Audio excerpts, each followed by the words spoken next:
আপনার নাম কি? মোহাম্মদ রফিকুল ইসলাম। আপনার পিতার নাম? গ্রাম?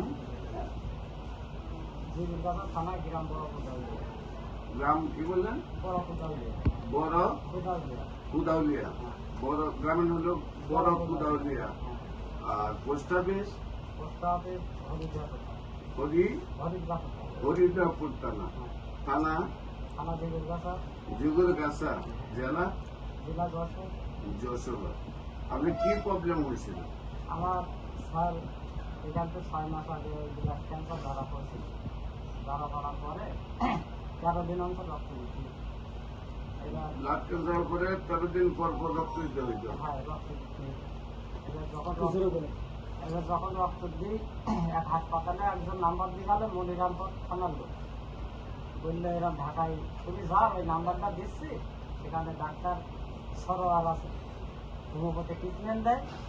তা ওখানে তুমি গিয়ে দেখো, আল্লাহ যদি তোমার মাফ করে তাহলে তুমি দিয়ে দেখো। আমি শোনা না থেকে 1 সপ্তাহ পরে টাকা পয়সা গোছাইলে চলে আসলাম। যদি ঘাও হয়ে গেল, হওয়ার পরে স্যার ওষুধ দেবে। 8 দিনের মাথায় ঘা কমে গেল। ঘা কমার পরে 1 মাসের ভিতরে সমান হয়ে গেল। আর এই পর্যন্ত আমার বিলাট এখনো লাগেনি।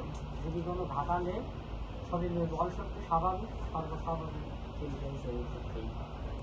আল্লাহ আপনার এই অ্যালোপ্যাথিক চিকিৎসা করছিলেন কিনা? অ্যালোপ্যাথি চিকিৎসা আমি নেইনি, তবে পরামর্শ নিলাম। তারাই বলছিল যে কেমো দাও। তা আমি এসে ডাক্তার সরোয়ারের এখানে এসে দেখি কেমো দেওয়া রুগী যায় গড়াগড়ি যাচ্ছে। তাহলে আর আমি কী সদেশে যাই, ক্যান্সার হাসপাতালে যাই, মহাকালী কেমো দিচ্ছে। আমি তাদের সাথে কথা বললাম, তোমরা তো কেউ 2টো দিছাও, 5টা দিছাও, 15টা দিছাও। দেওয়ার পরে তোমরা সুস্থ হয়নি? তা বলছে না, আমরা কেমো সুস্থ হয়নি, আমরা এখানে এসে এই ওষুধ খেয়ে আমরা ঢাকা কমিয়েছি। আমাদের নাবারণ অঞ্চলেও একজন খাচ্ছে এই ডাক্তার সরোয়ারের ওষুধ। আর এই বালের এখানতে স্বাভাবিক ক্যান্সার, তারও আল্লাহ ঘা মাফ করে দিয়েছে। আমি দেখতে দিলাম, সে মনে হয় মোবাইলে দেখি আসছিল। আর আমি অনেকের বলেছি, যাদের ভালো লাগবে বিশ্বাস হবে আসবে। আর আল্লাহ আমার সুস্থ করে দিয়েছে। আমি এখন আসছি ঠিকঠাক। আপনি কয় মাস চিকিৎসা হয়েছেন? আমি 3 মাস হয়েছে। আর এই মাসে আসলাম।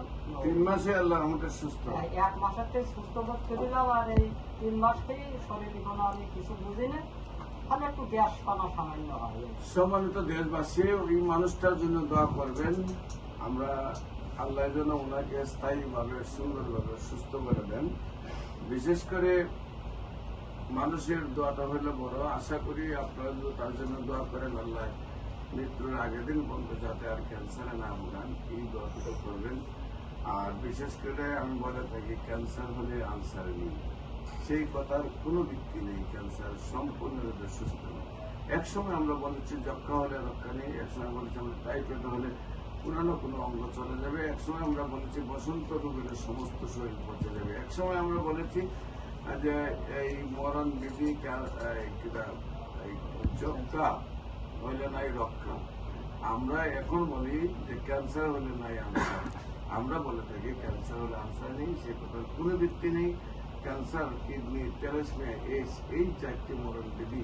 একদিকে চিকিৎসা করতে প্রতি মাসে লাগে কয়েক লক্ষ টাকা, আবার অন্যদিকে যদি বন মেরু ট্রান্সফার, লিভার ট্রান্সফার, তখন লাগে 1 থেকে 1.5 কোটি টাকা। এরপরে রোগী সুস্থ হয় নাই। বাংলাদেশ নয়, পৃথিবীর কোনো ক্যান্সার স্পেশালিস্ট বলতে পারে না যে 50 জন ক্যান্সার রোগী তার কাছে সুস্থ হয়েছে। আল্লাহ রসুল সম্মতে আমাদের ক্যান্সার গবেষক অধ্যক্ষ ডাক্তার এসেছেন। আমার ইউটিউব, ফেসবুক, গুগল, টিকটক, ইনস্টাগ্রামে দেখলেই 5,500 ঊর্ধ্ব রোগী সাক্ষাৎকার করেন, যারা সুন্দরভাবে সুস্থ হয়েছে। আজকেও আমরা একজনকে দেখছি সুন্দরভাবে সুস্থ হয়েছেন। আমরা দোয়া করবো উনি যেন ভালো থাকেন এবং যে কোনো প্রয়োজনে স্ক্রিনে দেওয়া নাম্বার যোগাযোগ করেন। আসসালামু আলাইকুম রহমতুল্লাহ।